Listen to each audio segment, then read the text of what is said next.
Good morning, everybody, and welcome to the Paramount Hotel. Yes, we just have like the coolest bath behind us. It's awesome. Cute. I know. We were at the Microsoft business class event last night. We were. Too many wines, but we made it at 9 a.m. this morning for you guys. The real life of an entrepreneur. I know. Cheers. Welcome. Yes. So Oh today, my God, my eyes. we're doing between. I know, me too. We're doing between Instagram Live and Facebook Live. So I'm really sorry that I'll be like, we'll both be switching. You manage that one. Feel free to chime in with any questions. Please feel free to ask any questions. We thought we would talk about the currency of creativity. So if you are a creative or you're working in the creative space, you are a commodity now. You can sell yourself. You can sell So just for anyone who from Startup Creative, this is Jess. She runs Collabosaurus. Sorry. We should have introduced I'm Kayleen. each other. I run Startup Creative. See, I'm just waking up. Yes, this is Kayleen from Startup Creative. I'm Jess from Collabosaurus. And we're pretty cool And we're collaborating. right now. So- Hashtag collaboration. So this whole concept of like currency of creativity, a lot of, obviously we both do coaching with working with people who are creatives and teaching Yes. them, like my biggest passion is teaching people how to turn their passion, which most of the time is creative, into a viable business model. So what is it that you actually have to sell in your creativity? And something that I really learned when I was in New York last year, but also like starting to work with big brands like Microsoft and other brands who are looking to engage creatives. Like creativity is a real skill set. Massively. And especially in big corporations, they don't always have the time and the space to be wholly creative. No. Not everyone, I think there's a lot of creatives that I work with often are kind of like, I don't really know what I have to offer. I don't really know where my value is. And, I'm looking at them going, oh my gosh, you are so talented. Like you can do things that most people cannot do. Yeah. And I think the first step is really recognizing the value that you could bring to the table as a creative. Hey, Haley. Morning, Haley. I think that's the first step.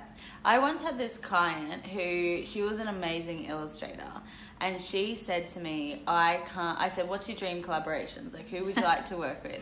And she was like, listed off all these brands. I'd love these people to stock me, blah, blah, blah. And I was like, okay, cool, let's go after that. And she was like, I don't have enough followers on Instagram. I was like, that's bullshit. Oh my because God. Some of the most successful people don't have followings to speak of on Instagram. Yeah. Like your Instagram following is not indicative of your success or your talent. So if you're creative and you have a skill set, like this girl, she was an illustrator. I'm like, I can't draw like you draw, so I need to be able to buy that I need to be able to purchase that skill set, right? Jasmine's like, damn straight. Jasmine's like a graphic designer, illustrator, artist extraordinaire. So yeah, she absolutely. agrees. But I think like creative industries as well, like we were talking about earlier, there's often this huge talent and huge skill set around the creative thing, but then, there are gaps around, because not everyone can do everything, around marketing, around the financial side, around business structure. And that's where, we've got some tips around how you can basically keep doing what you love and profit off doing what you love and grow it, as a business. Yeah, cool. So I've had like my coffee this morning and I'm like, what she said.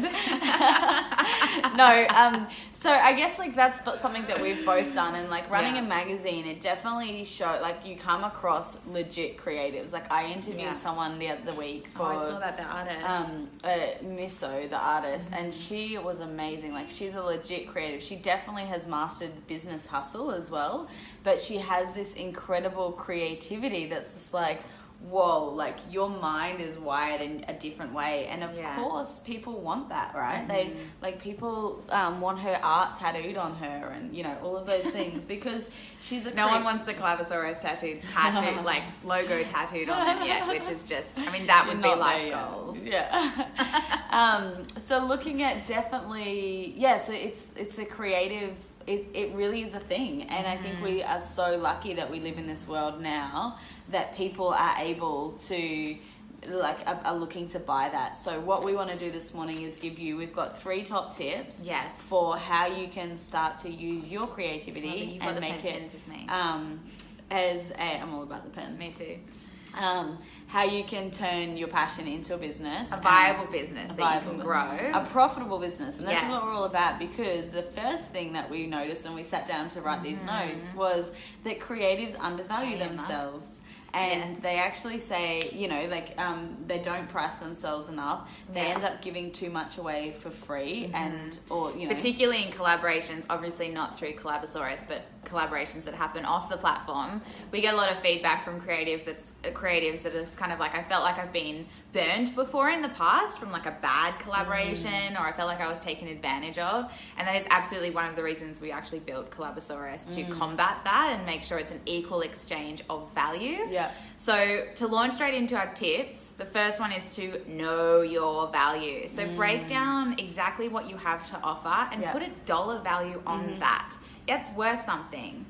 One of the good ways you can do this is to actually start to figure out what your hourly rate is. Yeah. Okay, so have a crack at just picking a number. How much would you like to get, you know, like if you're starting like you're just beginning in this, perhaps you already have an hourly rate if you're a designer or you offer some sort of service. You can shift and change your pricing as you go though. Like, don't feel like you're tied to that forever. So grab a dollar value for your hour, for your time, for an hour. And then, sorry, I'm like going between two. And then figure out how many hours it's gonna take you to deliver whatever you're delivering from a creator's perspective. And then it's doing the maths, you know, hourly rate times number of hours, and then that gives you kind of like a ballpark. And then from there, you kind of want to bump it up a little. Yeah, blow it out. Because, I mean, the hours it's going to take you to complete the thing, there's going to be admin either side of that. There's going to be back and forth, change requests, all that kind of stuff from the client. So bump it out a little bit. And don't be afraid to, if a project goes way out of scope, or it's getting to the point that it's, you know, taking up so much of your time, to go back to the client and say, hey, we're kind of reached this point where we've hit the scope, you know, to do any further, I would suggest a package of X amount of hours, which would be this. So like, don't be afraid to charge what you're worth, you know? And once you know your hourly rate, then you can do that. So for example, if you're doing some design work or something artistic or whatever, you know, you get your hourly rate, you come back, you do your number, how many hours, you go to the client, you figure out your base rate, you add a bit of extra on. And then you go back to the client. And a good point that you said earlier, which was like, the number should make you a little bit uncomfortable. Yes, the best advice I was given when I was starting out doing consulting work was actually Zoe, Seeker Lover Dreamer. I said to her, I was like, what do you charge for consulting? I know, she's amazing. Yeah. I was like, what do you charge? Because I wanted to kind of get some inside information as to what she was charging. Which is a great point, so go and seek advice. Yes. But she said, I'm not telling you what I charge. She's like, but what you charge should scare you just a little bit. Yeah. So when you quote someone, you're kind of like, ooh, I don't know. But it's like just over what you are comfortable with. And it's like really about breaking those boundaries and getting out of your comfort zone. And I said this to someone the other day, was... what that people are also buying is all of the work. So like Zoe is a great example, is like her whole career has been in like social media marketing, working with really big brands. So people are also buying her expertise of her years of experience. So not only are they buying the exact skill set, but they're buying what you've been working on as a human being. Like I often think this, like with self-development and stuff, it's like every time I invest in myself to go into a course or read a book or, you know, whatever, it's like I can add that to my value into what I charge. So true. Where are your keep cups? I actually have one and it's awesome, and I didn't bring one this morning. Sorry. But yes, I think to the point again of putting a dollar value on your hours or on the thing that you could deliver, this can really help in brand collaborations as well, because then you've got a benchmark to base whether or not an exchange is equal. So on Collabosaurus, in case you haven't created a project before, on page 3 it says, what do you want to achieve? And you choose from a drop down list, and then it says, what could you offer in a collaboration? And it's like a stacked value thing. So you can offer $400 worth of graphic design, $200 worth of photography, that kind of stuff. So if you've got the dollar value, then you'll be matched up with brands that can give you equal dollar values worth of exposure, for example, so that it's fair. Yeah. Someone just asked, how do you combat objections to your pricing? the best way to combat that, I think, is like knowing your value. So if you're like, okay, you can't ever, like, I think when you're first starting out, you definitely want to strategically pick some like free or like pro bono. I just did a podcast episode on that, making pro bono work strategic. Yeah, perfect. Check it out. There you go. Yes. So you want it when you're first starting out, but then the more you know your value, the more you're able to, like, you go into negotiation knowing this is what I'm worth, and you're not prepared to like settle for anything less than you're worth. Absolutely. And it's honestly like an energetic thing. Like it's like if someone walks in the room and they're fucking confident, then it's like, you know, it's like, cool, that person, like you get an energy from them. If you come into a negotiation, or you're sending your pricing off and you're like, but happy to negotiate, or, you know, whatever works for you, that or reduces what's your your budget, value. rah, rah, then people instantly go, cool. And everyone's out for their own, like their own benefit. For sure. So of course people are going to negotiate your pricing. And I think you need to weigh up how bad do you want it. If you're prepared to like not do the work, then don't budge on your pricing if you don't need it, or, you know, whatever. But if also, if the pricing, if you really want the job, then absolutely like work with that person. But do it strategically. Yeah. Like, this is the whole thing. If you're going to do pro bono work, or if you're going to compromise on your standards and your pricing, you need to be making sure that you're making up for that in other ways. So what's the added value? So money is in the door as once, and as freelancers and creatives, what people don't realize is that you're not always just transacting money. Like, money is one aspect to business. Reputation, strategic partnerships, relationships, brand leverage, like all of those things. If you start allowing people to negotiate on your pricing, that seriously affects your brand. And people talk. Yeah. Word gets around. I mean, if you've worked with a creative that I want to work with, I will, of course, be asking you, well, how much did you pay for that? Yeah. And if Kay's going, well, she started off quoting me this, but we negotiated down to about half that. Yeah. And I'd be like, awesome. That's how I'm going to approach this as well. So you need to be very careful. Yeah. Yeah. So I would actually say don't budge on it. Yeah.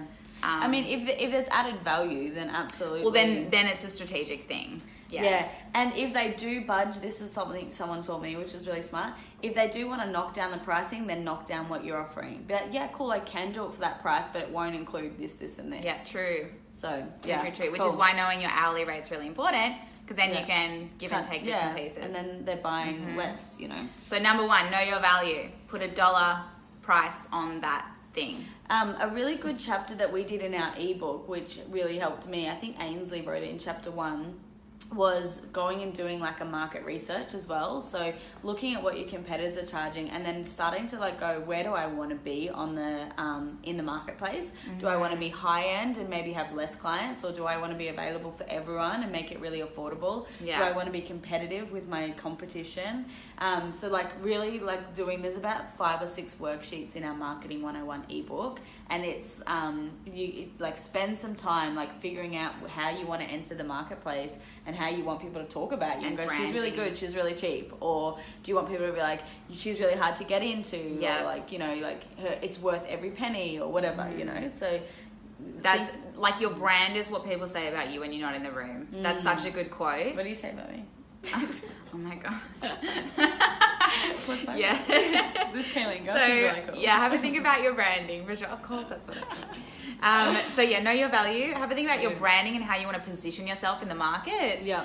The other thing would be outsourcing. Yeah. So usually creatives, as a creative, you're super, super good at the thing that you're really good at.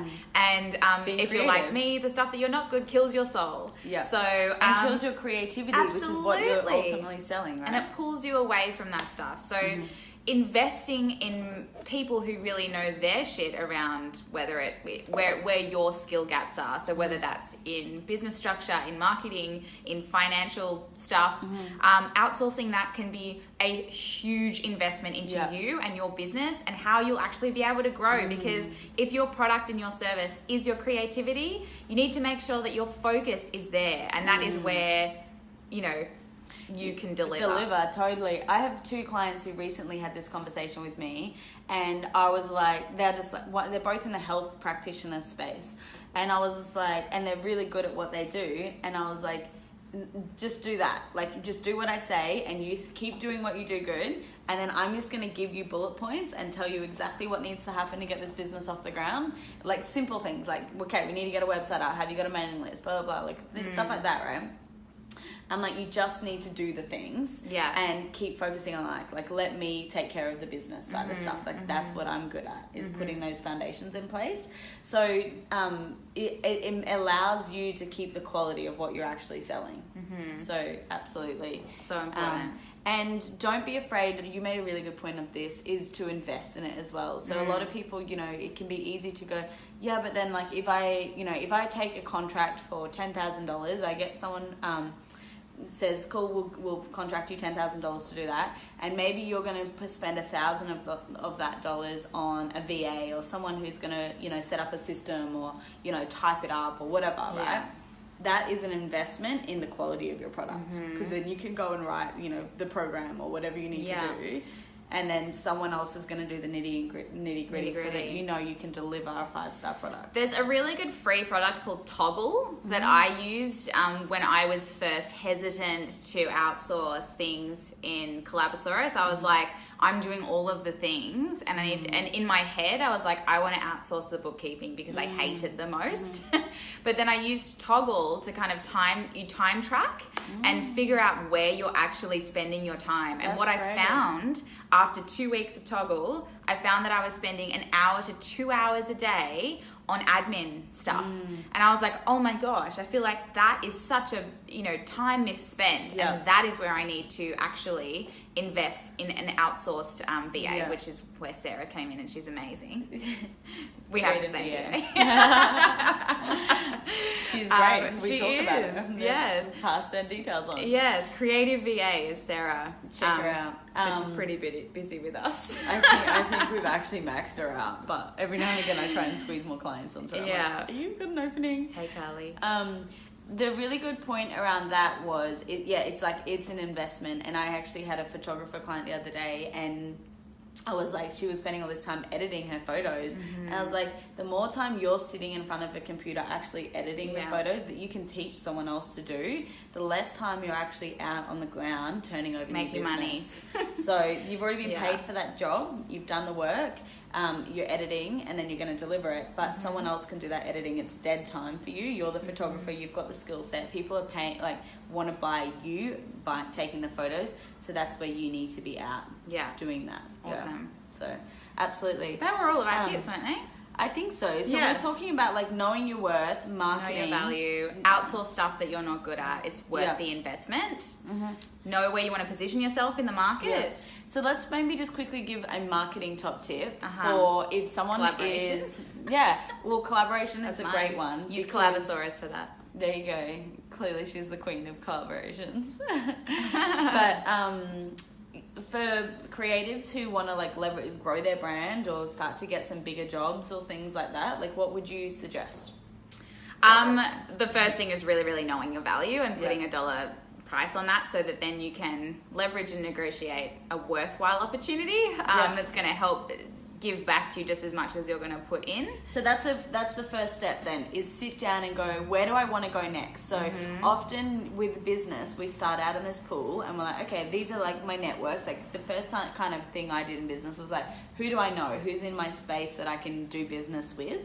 And then you kind of grow, and then like, you know, Instagram, and you go like, I was on the Gold Coast when we met, and you were like, come to my event in Sydney, and then oh my gosh, I can't even remember how we met. I found your magazine, and I was like, oh my gosh, and then next minute I was in the magazine, and then we met, and then we didn't. The rest is history. Instagram, you can make some incredible friends. It's true, but then so you expand your thing, right? And then it's like, okay, cool. So I want to like expand to Sydney crew or whatever, and then it's like New York or whatever. Yeah. Like, so get to know your objectives. Yeah. What's your marketing objectives? What do you actually want to achieve? Yep. Then go. What's the outcome that you want? Exactly. You know? Like, do you want people to perceive you as more serious, or like working alongside that kind of brand, or capable of this kind of work? Yeah, for sure. Yeah.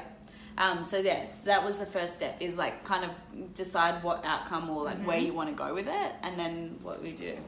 Sorry, I'm getting emails. I'm like, oh, what's that? Yes. So objective is really important. Knowing your worth.